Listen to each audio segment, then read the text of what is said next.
ఇప్పుడు తెలంగాణ రాష్ట్ర అభివృద్ధికి కట్టుబడి ఉన్నాం. మేము ఏ ప్రాజెక్టును మేము అడ్డుకోలేము. అడ్డుకునే స్థితిలో మేము లేము. నరేంద్ర మోడీ గారు ఒక ప్రాజెక్టును అడ్డుకుంటే వారు సహించరు దాన్ని. ఇది కాంగ్రెస్ పార్టీ ప్రభుత్వం కాదు, ఇది ఎన్డీఏ ప్రభుత్వం, నరేంద్ర మోడీ ప్రభుత్వం. నిరంతరం అభివృద్ధిని కొనసాగించే ప్రభుత్వం తప్ప అభివృద్ధిని అడ్డుకునే ప్రభుత్వం కాదు.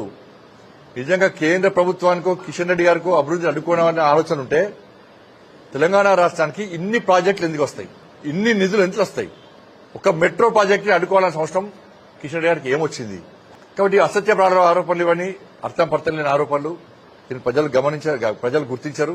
హైదరాబాద్ భాగ్యనగర్ అభివృద్ధికి, వరంగల్ కార్పొరేషన్ అభివృద్ధికి, ఖమ్మం కార్పొరేషన్ అభివృద్ధికి నరేంద్ర మోడీ గారి ప్రభుత్వం కట్టుబడి ఉంది కాబట్టే ఇవాళ వేల కోట్ల రూపాయల నిధులు భాగ్యనగర్ గాని, హైదరాబాద్ జీఎస్ఎంసీలకు గాని, వరంగల్ కార్పొరేషన్ గాని, ఖమ్మం గాని ఇవాళ ఇన్ని వేల కోట్ల రూపాయల నిధులు ఇస్తున్నామంటే మా యొక్క కమిట్మెంట్, మా యొక్క నిబద్దతను ప్రజలు గుర్తిస్తున్నారు.